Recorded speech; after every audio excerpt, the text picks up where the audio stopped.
Hello dear students, इस video में बच्चों हम कंप्यूटर की वर्किंग के बारे में पढ़ेंगे कि कंप्यूटर किस तरह से काम करता है।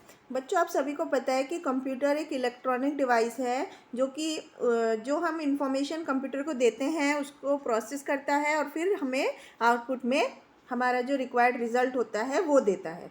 तो इस तरह से कंप्यूटर जो है वो चार तरह से काम करता है, चार चीज़ों को मिलाकर काम करता है। पहला, इनपुट रिसीव करता है इनपुट डिवाइस से जो हम देते हैं। फिर प्रोसेसिंग यूनिट, जो सीपीयू होता है कंप्यूटर का, वो हमारे डाटा को प्रोसेस करता है और उसके बाद आउटपुट देता है हमें हमारी डिस्प्ले यूनिट्स पर, जो हमारी जैसे मॉनिटर है, प्रिंटर है। और चौथा होता है स्टोरिंग डाटा। तो प्रोसेस करने से पहले कंप्यूटर हमारे डाटा को और इन्फॉर्मेशन जो भी हम उसको देते हैं उसको अपनी स्टोरेज डिवाइस में स्टोर करता है। तो इस तरह से कंप्यूटर के पार्ट्स जो हैं उनको मेनली तीन हिस्सों में बांटा गया है।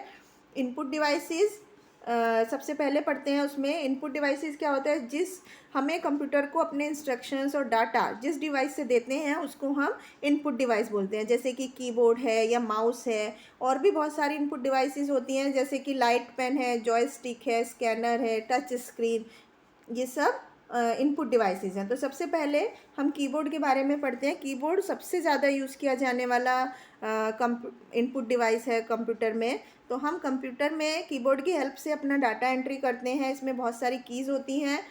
इसके बाद माउस होता है। Mouse point and draw device होती है। ये हमारे सिस्टम पर पॉइंटिंग डिवाइस, पॉइंट करता है किसी भी चीज़ को, तो इसको हम पॉइंटिंग डिवाइस भी बोलते हैं। इसके बाद नेक्स्ट होता है track ball. Track ball is a computer cursor. Track ball एक कंप्यूटर का कर्सर पॉइंटिंग डिवाइस होती है जो स्क्रीन पे कर्सर के मूवमेंट के लिए इस्तेमाल की जाती है। तो इसमें भी एक रोलर बटन होता है और उसके साथ बहुत बटन्स होते हैं। तो हमारे स्क्रीन पर ग्राफिक कर्सर को मूव करने के लिए हम बॉल को अपने हैंड से रोल करते हैं। ये मेनली लैपटॉप और नोटबुक्स में यूज़ किया जाता है। इसके बाद दूसरी इनपुट डिवाइस होती है जॉयस्टिक। जॉयस्टिक भी एक पॉइंटिंग डिवाइस है जो कि कंप्यूटर, इसकी हेल्प से हम डायरेक्शन कंट्रोल करते हैं कंप्यूटर स्क्रीन पर। तो बेसिकली ये गेम्स खेलने के लिए यूज़ की जाती है। इसके अलावा एयरक्राफ्ट्स में भी जॉयस्टिक यूज़ की जाती है इनपुट के लिए। इसके बाद इलेक्ट्रॉनिक लाइट पेन होता है। ये भी एक ऑर्डिनरी पेन के जैसे होता है। इसमें एक केबल होता है जो पेन के बॉटम से निकला हुआ होता है और कंप्यूटर से कनेक्ट होता है। और पेन के टॉप साइड में एक लाइट होती है जिससे कि हम उसको डिज़ायर्ड इनपुट दे सकते हैं, एक साधारण इनपुट की तरह, इन पेन की तरह। तो ये मेनली डिज़ाइनर और आर्किटेक्ट्स यूज़ करते हैं इसको। इसके बाद टच स्क्रीन होता है। टच स्क्रीन जो होता है वो टचिंग के प्रेशर के लिए सेंसिटिव होता है। इससे हम सिर्फ टच करके ही अपना मेन्यू पर इनपुट दे सकते हैं कंप्यूटर स्क्रीन पर अपनी फिंगर को टच करके।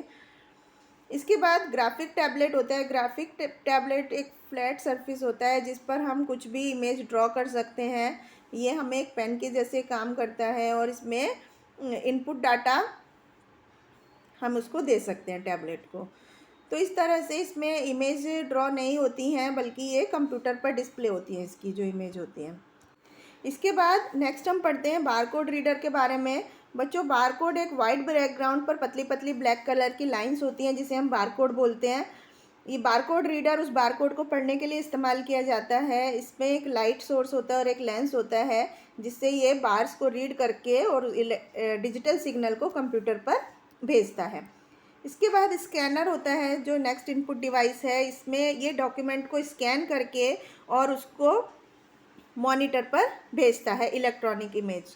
तो इस तरह से स्कैनर जो होता है वो पेपर इमेज को डिजिटल या इलेक्ट्रॉनिक इमेज में कन्वर्ट कर देता है। इसमें छोटे छोटे सेल्स होते हैं जिसको जिसको कि हम चार्ज कपल डिवाइस या सीसीडी बोलते हैं। ये हर एक सीसीडी जो होती है वो पूरी बड़ी इमेज का छोटे छोटे पार्ट को कंप्यूटर में ट्रांसफ़र करती है। ये सेल्स इतने छोटे होते हैं कि ये 3000 सीसीडी, किसी इमेज को 3000 सीसीडी में स्कैन कर सकते हैं। तो बेसिकली तीन टाइप के स्कैनर होते हैं, flat bed scanner, sheet fed scanner और हैंड हेल्ड स्कैनर। तो सबसे ज़्यादा जो पॉपुलर स्कैनर है वो होता है फ्लैट बेड स्कैनर। इसमें ग्लास बेड होता है, वो डॉक्यूमेंट और इमेज की स्कैनिंग के लिए यूज़ किया जाता है। इसके बाद नेक्स्ट हम पढ़ते हैं प्रोसेसिंग यूनिट, जिससे कि हम सेंट्रल प्रोसेसिंग यूनिट सीपीयू बोलते हैं, जिसे कंप्यूटर का हम ब्रेन भी कहते हैं। कंप्यूटर में सारी major calculations, logical calculation, comparison सब सीपीयू में किया जाता है। सीपीयू में मेनली दो बेसिक पार्ट होते हैं, कंट्रोल यूनिट और अर्थमेटिक लॉजिक यूनिट, जिसे हम एएलयू भी बोलते हैं।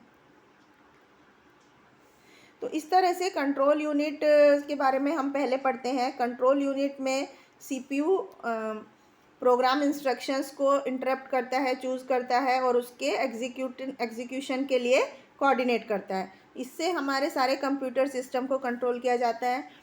और अर्थमेटिक लॉजिक यूनिट जो होती है, ये यहाँ पर इंस्ट्रक्शन को लेके डाटा की प्रोसेसिंग होती है, ऑपरेशंस को प्रोसेस किया जाता है, जैसे एडिशन, सब्ट्रैक्शन, कोई भी लॉजिकल ऑपरेशन जो होता है, तो ये एएलयू के अंदर किया जाता है।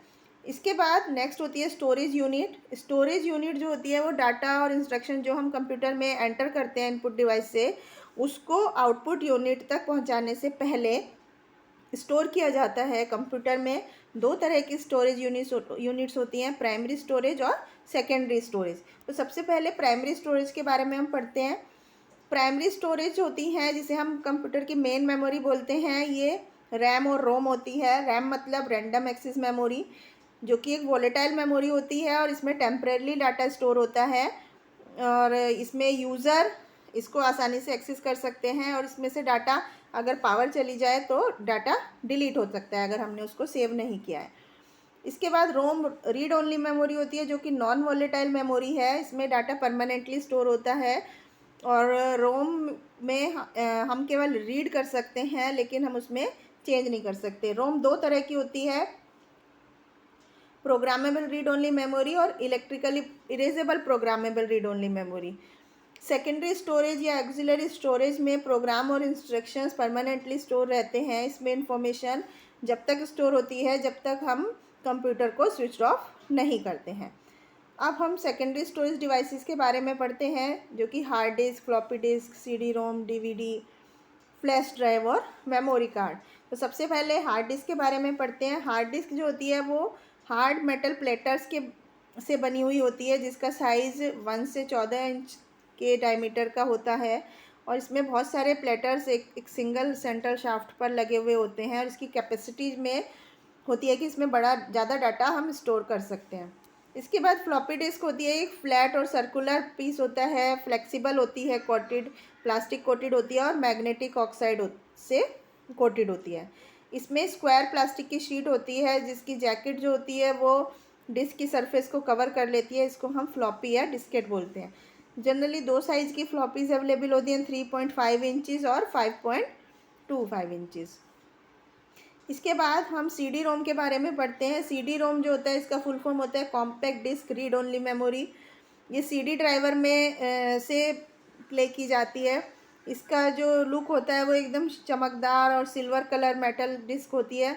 5.25 इंच का डायमीटर होता है।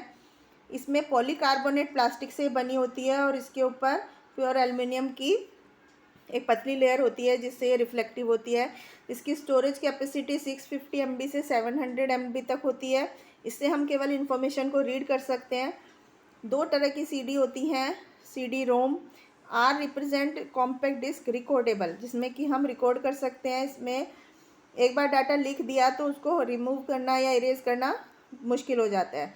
और दूसरी होती है सीडी RW, यानी कि रीड राइट। तो इसमें हम डाटा को लिखते हैं और उसको उसकी कुछ केमिकल प्रॉपर्टीज़ से हम उसको रिमूव भी कर सकते हैं। तो इस तरह से रिफ़्रेश भी कर सकते हैं इन सीडीज़ को। इसके बाद हम डीवीडी के बारे में पढ़ते हैं, जिसका मतलब है डिजिटल वीडियो या वर्सेटाइल डिस्क। इसमें हम मूवीज़ वगैरह स्टोर करते हैं। इनकी कैपेसिटी बहुत ज़्यादा होती है रिकॉर्ड करने की। इसके बाद फ्लैश ड्राइव यानी कि पेन ड्राइव जो होती है, ये भी एक कॉम्पैक्ट डिवाइस होती है जो कि एक छोटे से पेन की जैसी होती है और इसमें हम डाटा को एक कंप्यूटर से दूसरे कंप्यूटर पर भी इजीली ट्रांसपोर्ट कर सकते हैं। तो इसको हम USB पोर्ट पर लगा देते हैं जो हमारे कंप्यूटर में होता है और इसकी जो कैपेसिटी होती है वो 2 GB से 256 GB तक की होती है। इसके बाद हम मेमोरी कार्ड के बारे में पढ़ते हैं, या SD और MMC यानी कि secure digital and multimedia card. इसकी कैपेसिटी जो होती है 8 MB से 32 GB तक होती है और इसको हम डिजिटल कैमरा और मोबाइल फ़ोन्स में यूज़ करते हैं। इसके बाद हम कुछ आउटपुट डिवाइसेस के बारे में पढ़ते हैं। तो ये जो डिवाइसेस होती हैं हमारे कंप्यूटर के रिज़ल्ट को डिस्प्ले करती हैं, इनको हम आउटपुट डिवाइस बोलते हैं।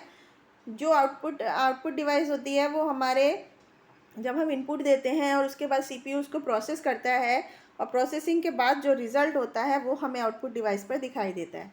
तो मॉनिटर सबसे ज़्यादा यूज़ किया जाने वाला आउटपुट डिवाइस है। इसमें सॉफ्ट कॉपी होती है हमारे रिज़ल्ट की।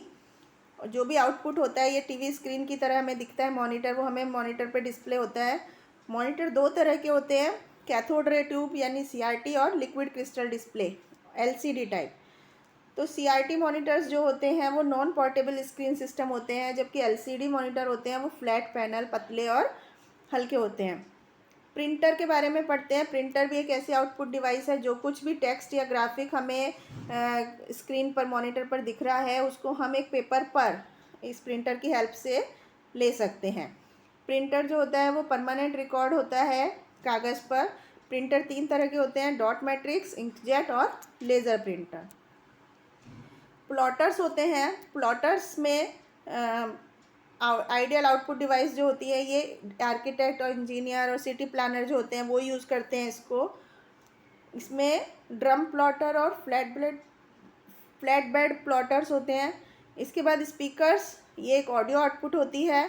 इसमें वर्ड्स, फ्रेज या जो कुछ आवाज़, गाने, म्यूज़िक हमने रिकॉर्ड किया है उसको हम कंप्यूटर से स्पीकर पर ले सकते हैं। तो इस तरह से बच्चों हमने इसमें क्या क्या चीज़ें पढ़ी, एक बार हम उसको रिव्यू करते हैं कि कंप्यूटर जो होता है वो हमारे डाटा को, इन्फॉर्मेशन को स्टोर कर सकता है, प्रोसेस कर सकता है और रिट्रीव कर सकता है। और इनपुट डिवाइस जो होती हैं वो यूज़र अपना डाटा कंप्यूटर में देता है और उसके बाद कंप्यूटर उसको प्रोसेस करता है और कंप्यूटर उसको समझता है। जॉयस्टिक एक पॉइंटिंग डिवाइस है जो कंप्यूटर में गेम खेलने के लिए यूज़ की तीन बेसिक टाइप के स्कैनर्स होते हैं, फ्लैट बेड, शीट फेड और हैंड हेल्ड। उसके बाद कंट्रोल यूनिट और arithmetic logic unit central processing unit का एक साथ मिला करके सेंट्रल प्रोसेसिंग यूनिट बनाते हैं। Keyboard, mouse, track ball, joystick ये सब इनपुट डिवाइसेस हैं। रैम और रोम प्राइमरी मेमोरी होती हैं, जबकि हार्ड डिस्क, फ्लॉपी डिस्क और सीडी रोम, डीवीडी ये सब सेकेंडरी मेमोरी होती हैं। स्टोरेज यूनिट जो होती है वो हमारे डाटा और इंस्ट्रक्शंस को होल्ड करके रखती है जब तक कि आउटपुट तैयार नहीं होता है। इसके बाद कुछ दूसरी आउटपुट डिवाइसेस होती हैं जैसे कि मॉनिटर, प्रिंटर, प्लॉटर, स्पीकर। फिर प्रोसेसिंग के बाद हमारा डाटा इन आउटपुट डिवाइसेस पर पहुंच जाता है। तो इस तरह से कंप्यूटर की वर्किंग होती है। कंप्यूटर हमारे आईपीओ साइकिल पर वर्क करता है। हमारा इनपुट डाटा हम उसको देते हैं, उसके बाद सीपीयू उसको प्रोसेस करता है और फिर हमारा जो डिज़ायर्ड रिज़ल्ट होता है वो हमारी आउटपुट डिवाइसेस पर डिस्प्ले हो जाता है। तो ये था कंप्यूटर की वर्किंग के बारे में। आई होप आपको समझ में आया होगा। Thank you.